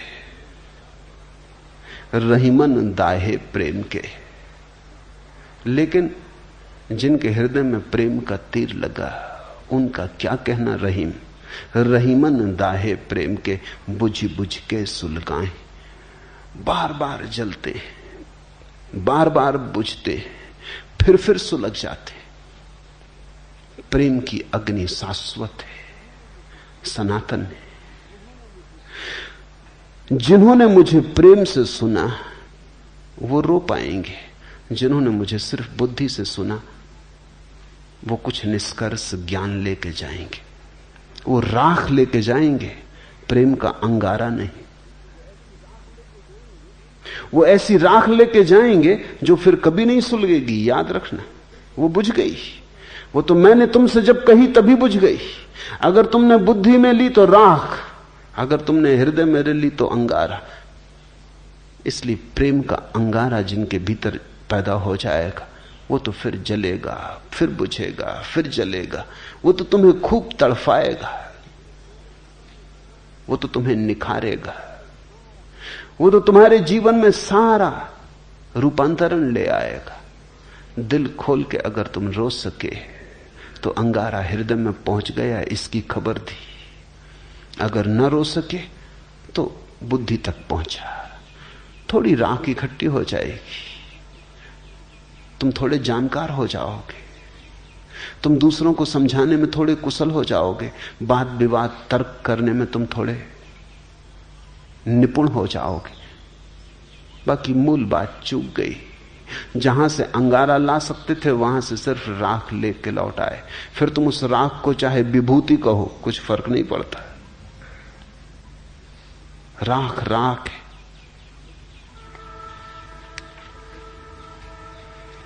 लगी आग उठे दर्द के राग दिल से, तेरे गम में आतश बयां हो गए हम।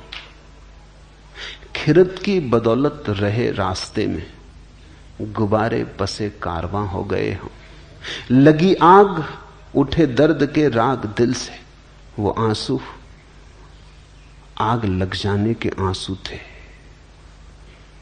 जब किसी को रोकते देखो उसके पास बैठ जाना। वो घड़ी सत्संग का है, वो घड़ी छोड़ने जैसी नहीं।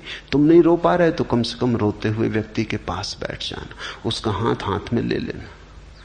शायद बीमारी तुम्हें भी लग जाए। लगी आग उठे दर्द के राग दिल से, आग लग जाए। ये गैरिक वस्त्र आग के प्रतीक है, ये प्रेम की आग के प्रतीक है। तेरे गम में आतश बयां हो गए हम।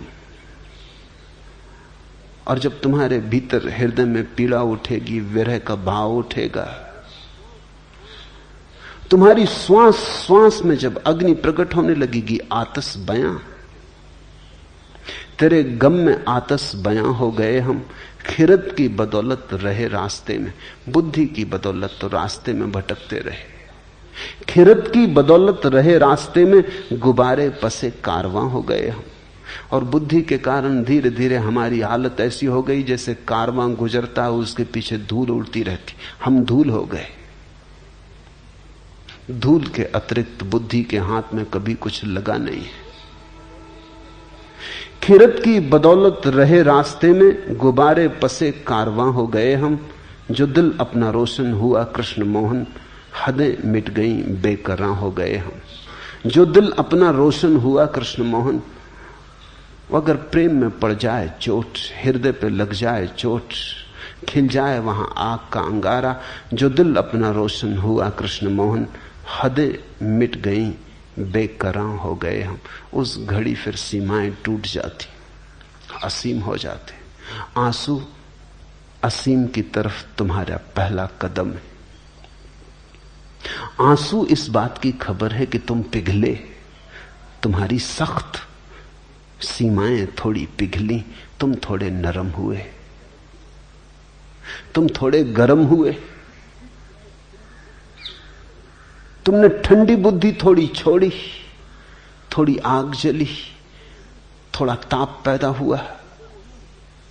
ये आंसू ठंडे नहीं है, ये आंसू बड़े गर्म है। और ये आंसू तुम्हारे पिघलने की खबर लाते हैं। जैसे बर्फ पिघलती है, ऐसे जब तुम्हारी भीतर की अस्मिता पिघलने लगती तो आंसू बहते हैं। कतीले हवस थे तो आतश नफस थे, मोहब्बत हुई बेजुबां हो गए हम। जब बुद्धि से भरे थे, वासनाओं से भरे थे, विचारों से भरे थे तो लाख बातें की। जवान बड़ी तेज थी। कतीले हवस थे तो आतश नफस थे, मोहब्बत हुई बेजुबान हो गए हम। वे आंसू बेजुबान अवस्था की सूचनाएं। जब कुछ ऐसी घटना घटती है कि कहने का उपाय नहीं रह जाता तो न रो तो क्या करो। जब जवान कहने में असमर्थ हो जाए तो आंखें आंसुओं से कहती। जब बुद्धि कहने में असमर्थ हो जाए तो कोई नाच के कहता है। मीरा नाची, कुछ ऐसा हुआ कि कहने को शब्द न मिले। पद्म घुंघरू बांध मीरा नाची रे, रोई, जार जार रोई। कुछ ऐसा हो गया कि शब्दों में कहना संभव न रहा। शब्द बड़े संकीर्ण मालूम हुए। आंसू ही कह सकते थे, आंसुओं से ही कहा। नहीं, इस तरह के भाव मन में मत लेना कि वो लोग कमजोर हैं। वे लोग शक्तिशाली हैं। उनकी शक्ति कोमलता की है। उनकी शक्ति संघर्ष की और हिंसा की नहीं है। उनकी शक्ति हार्दिकता की है। क्योंकि अगर तुमने सोचा कि ये लोग कमजोर हैं तो फिर तुम कभी भी ना रोओगे। इसलिए तुमसे बार बार जोर दे के कह रहा हूं, उनको कमजोर मत समझना, उनसे ईर्ष्या करो। बार बार सोचो कि क्या हुआ कि मैं नहीं रो पा रहा हूं।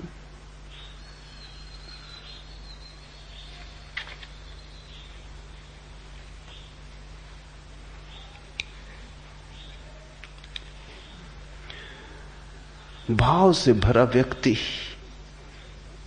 स्वयं के केंद्र के सर्वाधिक निकट है। और जितना ही भाव से भरा व्यक्ति स्वयं के निकट होता है उतनी ही ज्यादा पीड़ा को अनुभव करता है। तुम जितने घर से ज्यादा दूर हो उतने ही घर को भूलने की सुगमता है।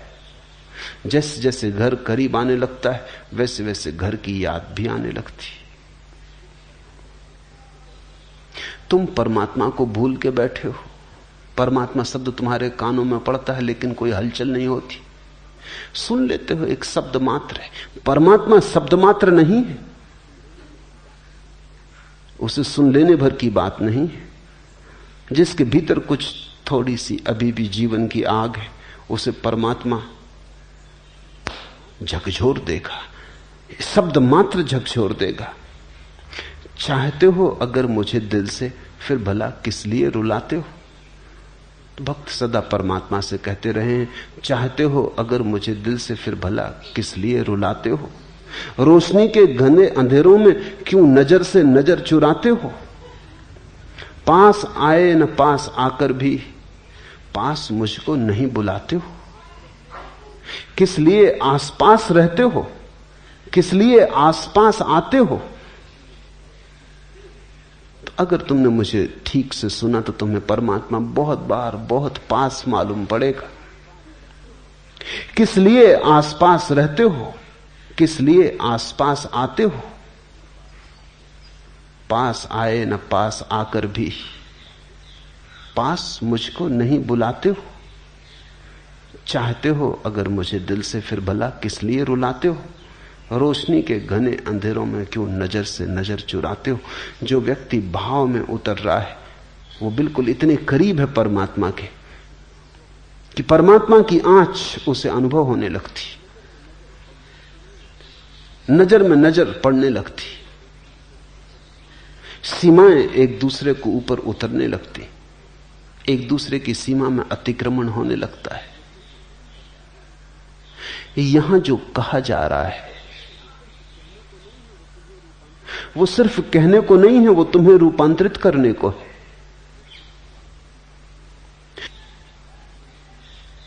वो तुम्हें संपूर्ण रूप से जड़ मूल से बदल देने की बात है।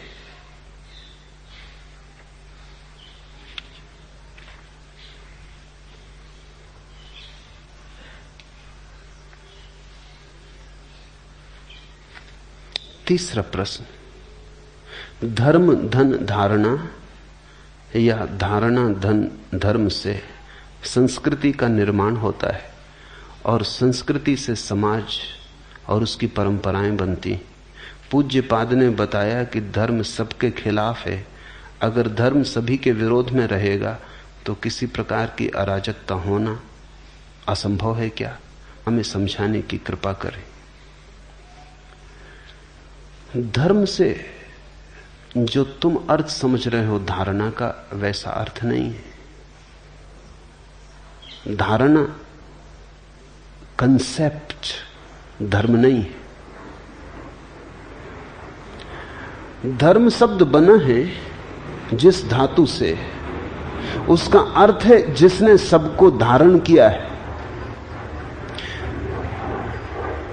जो सबका धारक है, जिसने सबको धारा है। धारणा नहीं, जिसने सबको धारण किया है। ये जो विराट, ये जो चांद पक्षी और मनुष्य और अनंत अनंत तक फैला हुआ अस्तित्व है, इसको जो धारे हुए है वही धर्म। धर्म का कोई संबंध धारणा से नहीं है। तुम्हारी धारणा हिंदू की है, किसी की मुसलमान की है, किसी की ईसाई की, इससे धर्म का कोई संबंध नहीं। ये धारणाएं, ये बुद्धि की धारणाएं। धर्म तो उस मौलिक सत्य का नाम है जिसने सब को संभाला है, जिसके बिना सब बिखर जाएगा, जो सबको जोड़े हुए है, जो सबकी समग्रता है, जो सबका सेतु है। वही, जैसे हम फूल की माला बनाते हैं, की माला रखी हो, फर्क क्या है? ढेर अराजक है, उसमें कोई एक फूल से दूसरे फूल से संबंध नहीं, सब फूल असंबंधित है। माला में एक धागा पिरोया, वो धागा दिखाई नहीं पड़ता, वो फूलों में छिपा है, लेकिन एक फूल दूसरे फूल से जुड़ गया। इस सारे अस्तित्व में जो धागे की तरह पिरोया हुआ, उसका नाम धर्म। जो हमें वृक्षों से जोड़े है, चांद तारों से जोड़े है, जो कंकड़ पत्थरों को सूरज से जोड़े है, जो सबको जोड़े है, जो सबका जोड़ है, वही धर्म। धर्म से संस्कृति का निर्माण नहीं होता, तो संस्कार से बनती। धर्म तो तब पता चलता है जब हम सारे संस्कारों का त्याग कर देते हैं। संन्यास का अर्थ है संस्कार त्याग। हिंदू की संस्कृति अलग है, मुसलमान की संस्कृति अलग है, बौद्ध की संस्कृति अलग है, जैन की संस्कृति अलग है। दुनिया में हजारों संस्कृतियां हैं, क्योंकि हजारों ढंग के संस्कार हैं। कोई पूरब की तरफ बैठ के प्रार्थना करता है, कोई पश्चिम की तरफ मुंह करके प्रार्थना करता है, ये संस्कार है। कोई ऐसे कपड़े पहनता, कोई वैसे कपड़े पहनता है, कोई इस तरह। मैं नहीं चाहूंगा कि दुनिया में बस एक संस्कृति हो, बड़ी बेहूदी, बेरौनक, उबाने वाली होगी। दुनिया में हिंदुओं की संस्कृति होनी चाहिए, मुसलमानों की, ईसाइयों की, बौद्धों की, जैनों की, चीनियों की, रूसियों की, हजारों संस्कृतियां होनी चाहिए, क्योंकि वैविध्य जीवन को सुंदर बनाता है। बगीचे में बहुत तरह के फूल होने चाहिए। एक ही तरह के फूल बगीचे को उबाने ऊप से भर देंगे। संस्कृतियां तो अनेक होनी चाहिए, अनेक हैं, अनेक रहेंगी, लेकिन धर्म एक होना चाहिए, क्योंकि धर्म एक है और कोई उपाय नहीं। तो मैं हिंदू को संस्कृति कहता हूं, मुसलमान को संस्कृति कहता हूं, धर्म नहीं कहता। ठीक है, संस्कृतियां तो सुंदर हैं, बनाओ अलग ढंग की मस्जिद, अलग ढंग के मंदिर। मंदिर सुंदर हैं, मस्जिदें सुंदर हैं। मैं नहीं चाहूंगा कि दुनिया में सिर्फ मंदिर रह जाएं और मस्जिदें मिट जाएं, बड़ा सौंदर्य कम हो जाएगा। मैं नहीं चाहूंगा कि दुनिया में संस्कृति रह जाए, अरबी मिट जाए, बड़ा सौंदर्य कम हो जाएगा। मैं नहीं चाहूंगा दुनिया में सिर्फ कुरान रह जाए, वेद मिट जाए, गीता उपनिषद मिट जाए, दुनिया बड़ी गरीब हो जाएगी।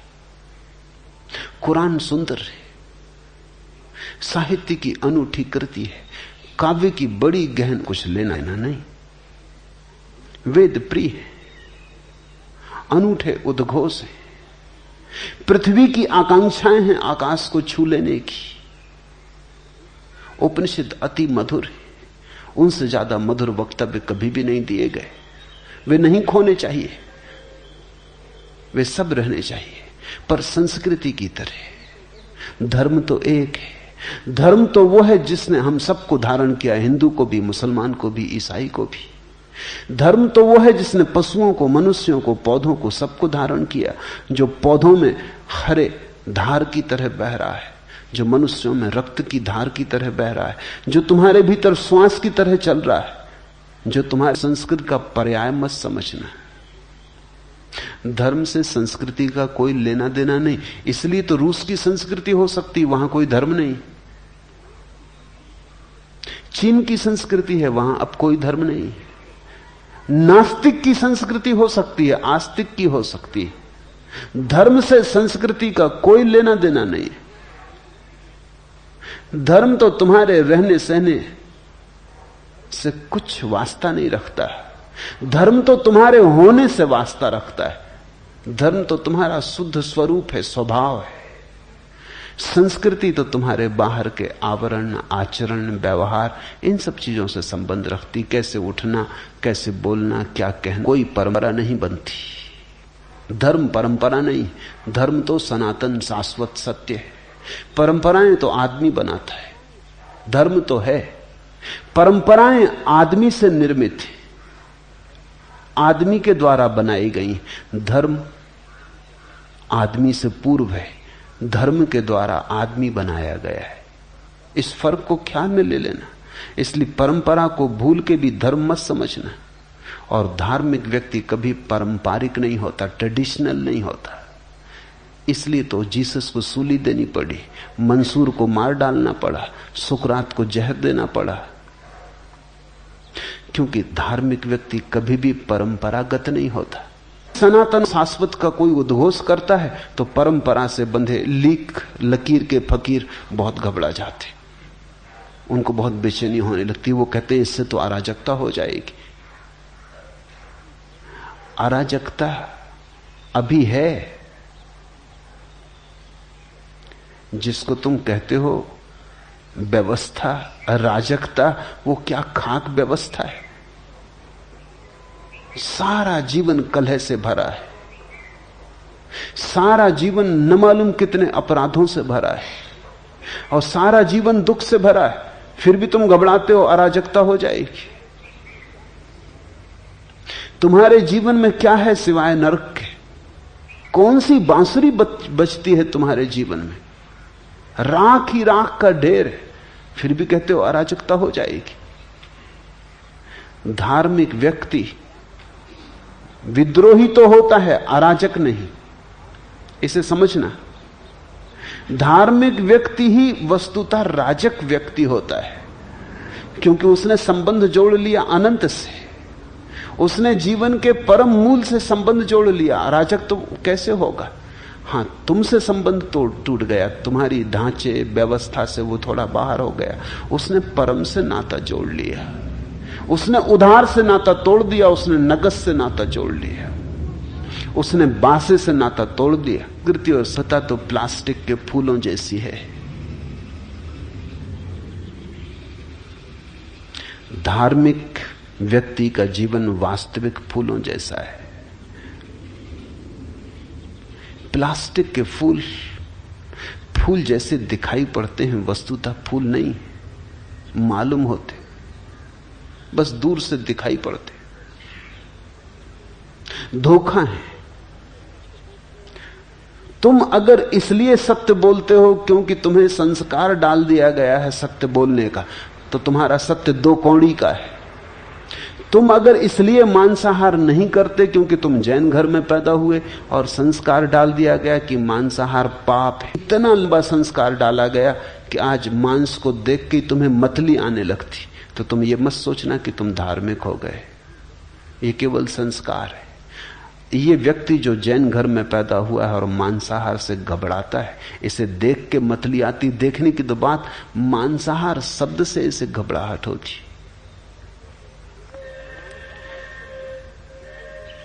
मांसाहार से मिलती जुलती कोई चीज देख ले तो इसको मतली आ जाती। टमाटर देख के ये घबराता है, ये सिर्फ संस्कार है। अगर ये व्यक्ति किसी मांसाहारी घर में पैदा हुआ होता तो बराबर मांसाहार करता है, क्योंकि वहां मांसाहार का संस्कार होता। यहां मांसाहार भाव हो चैतन्य का जैसा महावीर के भीतर हुआ, वो संस्कार नहीं था, वो उनका अपना अनुभव था कि किसी को दुख देना अंततः अपने को ही दुख देना है, क्योंकि हम सब एक हैं, जुड़े हैं। ये ऐसे ही जैसे कोई अपने ही गाल पे चांटा मार ले। देर अबेर जो हमने दूसरे के साथ किया है वो हम पर ही लौट आएगा। महावीर को ये प्रतीति इतनी गहरी हो गई, ये बोध इतना साकार हो गया कि उन्होंने दूसरे को दुख देना बंद कर दिया। मांसाहार छूटा इसलिए नहीं कि बचपन से उन्हें सिखाया गया कि मांसाहार पाप है। मांसाहार छूटा उनके साक्षी भाव में, ये करने लगा। चारों तरफ मांसाहार देखता है, पहले घबराता है, पहले नाक भौं से कौड़ता है, फिर धीरे धीरे अभ्यस्त होता चला जाता है। फिर उसी टेबल पर दूसरों को मांसाहार करते करते धीरे धीरे इसकी नाक, इसके नासारंध्र मांस की गंध से राजी होने लगते।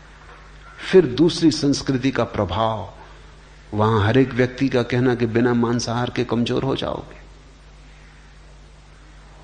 देखो ओलंपिक में तुम्हारी क्या गति होती बिना मांसाहार के, एक स्वर्ण पदक भी नहीं ला पाते।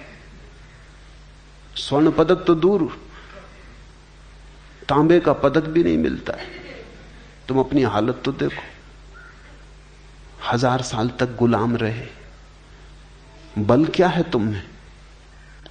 तुम्हारी औसत उम्र कितनी है? कितनी हजारों बीमारियां तुम्हें पकड़े हुए। निश्चित ही मांसाहारी मुल्कों की उम्र 80 साल के ऊपर पहुंच गई। औसत उम्र 80-85, जल्दी ही 100 साल औसत उम्र हो जाएगी। यहां 30-35 के आसपास हम अटके हुए। कितनी नोबेल प्राइज तुम्हें मिलती। अगर शुद्ध शाकाहार बुद्धि को शुद्ध करता है तो सब नोबेल प्राइज तुम्ही को मिल जानी चाहिए थी। बुद्धि तो कुछ बढ़, एक आध जैन को नोबेल प्राइज मिली। क्या मामला क्या है? तुम 2000 साल से शाकाहारी हो, 2000 साल में तुम्हारी बुद्धि अभी तक शुद्ध नहीं हो पाई। तो मांसाहारी के पास दलीलें हैं, वो कहता तुम्हारी बुद्धि कमजोर हो जाती, क्योंकि ठीक ठीक प्रोटीन, ठीक ठीक विटामिन, ठीक ठीक शक्ति तुम्हें नहीं मिलती। तुम्हारी देह कमजोर हो जाती, तुम्हारी उम्र कम हो जाती, तुम्हारा बल कम हो जाता। अमेरिका में तुम रोज देखते हो, खबरें सुनते हो अखबार में कि किसी 90 साल के आदमी ने शादी की। तुम हैरान होते हो, तुम कहते हो ये मामला क्या पागलपन का है। लेकिन 90 साल तो जैसे कोई जाके पश्चिम की संस्कृति में रहता, वहां ये सब दलीलें सुनता है और प्रमाण देखता है और उनकी विराट संस्कृति का वैभव देखता है, धीरे धीरे भूल जाता है। महावीर को अगर पश्चिम जाना पड़ता तो वो मांसाहार नहीं करते, वो फूल स्वाभाविक था। वो कहते ठीक 2-4-10 साल कम जिएंगे, इससे हर्ज क्या, ज्यादा जीने का फायदा क्या है। ज्यादा जी के तुम करोगे क्या? और थोड़े जानवरों को खा जाओगे, और क्या करोगे। महावीर से अगर किसी ने कहा होता तो वो कहते जरा लौट के तो देखो, अगर तुम 100 साल जिए और तुमने जितने जानवर, पशु, पक्षी खाए उनकी जरा तुम कतार रख के तो हड्डियों के ढेर तुमने लगा दिए अपने चारों तरफ। एक आदमी जिंदगी में जितना मांसाहार करता है, हजारों लाखों पशु पक्षियों का ढेर लग जाएगा। अगर जरा तुम सोचो कि इतने प्राण तुमने मिटाए, किस लिए? सिर्फ जीने के लिए। और जीना किस लिए? और पशुओं को मिटाने के लिए। अगर महावीर से कोई ये कहेगा कि तुम निर्बल हो जाते, तो वो कहता बल का हम करेंगे क्या? किसी की हिंसा करनी, किसी को मारना है, कोई युद्ध लड़ना है। अगर महावीर को कोई कहता कि देखो तुम 1000 साल गुलाम रहे, तो महावीर कहते 2 स्थितियां हैं, या तो मालिक बनो किसी के या गुलाम। महावीर कहेंगे मालिक बनने से गुलाम बन, चोर बनने से चोरी का शिकार बन जाना बेहतर। अगर महावीर को कोई कहता कि देखो तुम्हें नोबेल प्राइज नहीं मिलते, वो कहते नोबेल प्राइज का करेंगे क्या, ये खेल खिलौने हैं बच्चों को खेलने कूदने के लिए अच्छे, इनका करेंगे क्या। हम कुछ और ही पुरस्कार पाने चले, वो पुरस्कार सिर्फ परमात्मा से मिलता है और किसी से भी नहीं मिलता। वो पुरस्कार साक्षी के आनंद का है, वो सच्चिदानंद का है। नोबेल प्राइज तुम अपनी संभालो, तुम बच्चों को दो, खेलने दो, ये खिलौने हैं। इस संसार का कोई पुरस्कार उस पुरस्कार का मुकाबला नहीं करता जो भीतर के आनंद का है। भ्रष्ट होके आ जाता है, कारण वो भ्रष्ट था ही, भ्रष्ट होके आ गया ऐसा नहीं। कागजी फूल था, झूठी बात थी, संस्कार था। संस्कृति और धर्म में अंतर समझ लेना। धर्म तुम्हारा स्वानुभव है और संस्कृति दूसरों के द्वारा सिखाई गई बातें। लाख कोई कितने ही व्यवस्था से सिखा दे, दूसरे की सिखाई बात तुम्हें मुक्त नहीं करती, बंधन में डालती। तो जब मैं कहता हूं धर्म बगावत है, विद्रोह है, तो मेरा अर्थ है बगावत परंपरा से, बगावत संस्कार से। बगावत आध्यात्मिक का अनुशासन दूसरे ढंग का है, वो भीतर से बाहर की तरफ आता है, वो किसी के द्वारा आरोपित नहीं है, वो स्वस्फूर्त है। वो ऐसा है जैसा झरना फूटता है भीतर की ऊर्जा से, वो ऐसा है जैसे नदी बहती है जल की ऊर्जा से, कोई धक्के नहीं दे रहा है। तुम ऐसे हो जैसे गले में किसी ने रस्सी बांधी और घसीटे जा रहे हो, पीछे से कोई कोड़े मार रहा है तो चलना पड़ रहा है। संस्कार से जीने वाला आदमी जबरदस्ती घसीटा जा रहा है, बेमन से घसीटा जा रहा है। धार्मिक व्यक्ति नाचता हुआ जाता है, वो मृत्यु की तरफ भी जाता है तो नाचता हुआ जाता। तुम जी गाते, वो कहते हम साधु संत सीधे साधे आदमी, बड़ा अन्याय हो रहा है दुनिया में, बेईमान मजा लूट रहे हैं, चोर बदमाश मजा लूट रहे हैं। मैं उनसे कहता हूं तुम्हें यह ख्याल ही उठता है कि वो मजा लूट रहे हैं, ये बात बताती कि तुम साधु भी नहीं, संत भी नहीं, सरल भी नहीं। तुम हो तो उन्हीं जैसे लोग, सिर्फ तुम्हारी हिम्मत कमजोर है। चाहते तो तुम भी उन्हीं जैसा मजा हो, लेकिन उस मजे के लिए जो कीमत चुकानी पड़ती है वो चुकाने में तुम डरते हो। तो तुम भी चोर, लेकिन चोरी करने के लिए हिम्मत चाहिए, वो हिम्मत तुम्हारी खो गई।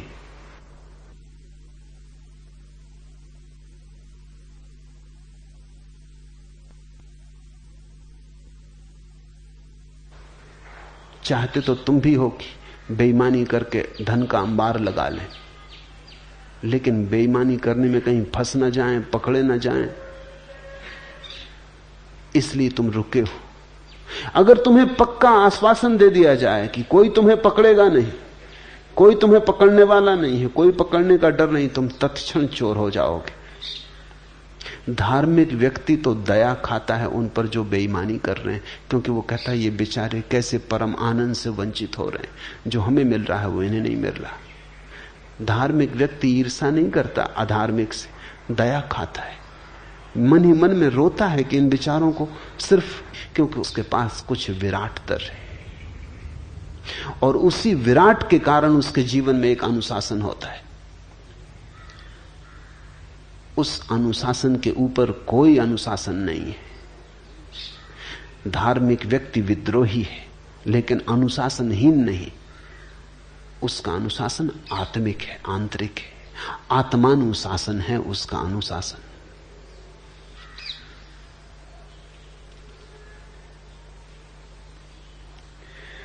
और जिसको तुम राजकता कहते हो, जिसको तुम व्यवस्था कहते हो, ये व्यवस्था ने दिया क्या है?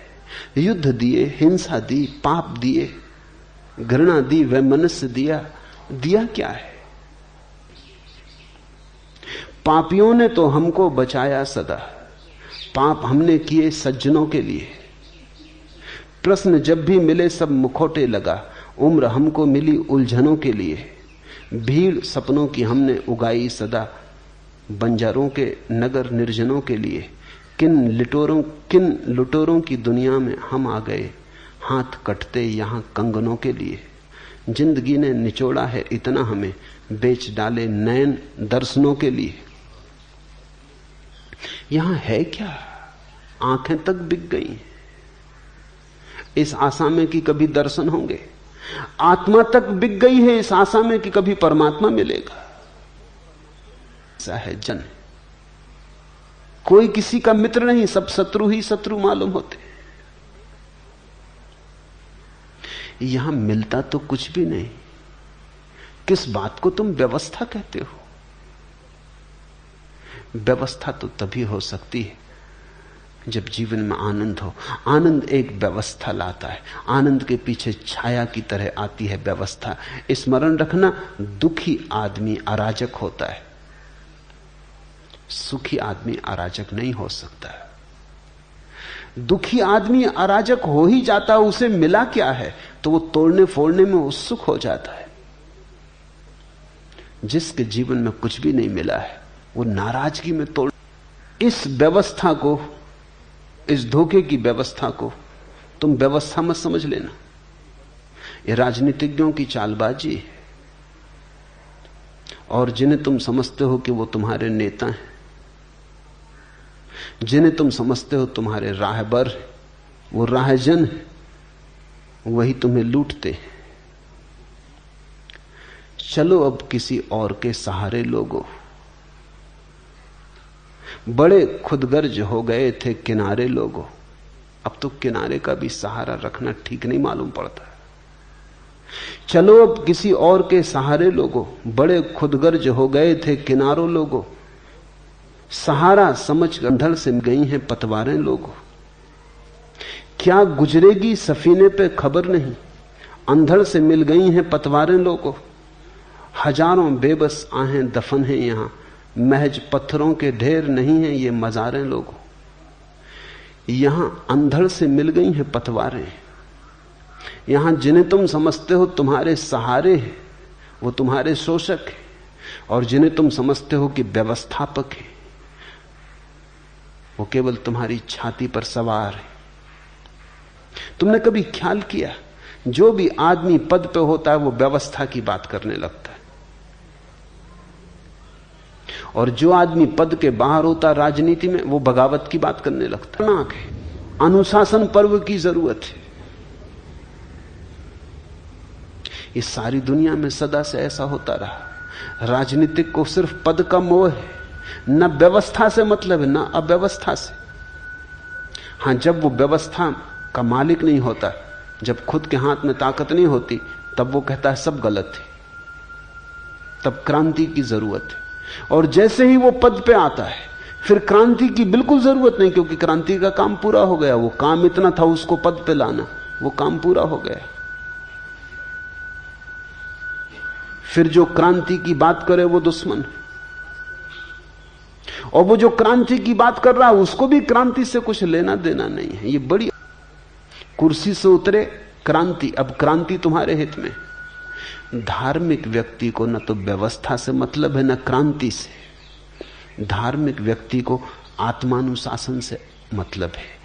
धार्मिक व्यक्ति चाहता है, बाहर के सहारे बहुत खोज लिए, कोई व्यवस्था नहीं आ सकी दुनिया में, अब जागो, अपना सहारा खोजो, अपनी ज्योति जलाओ।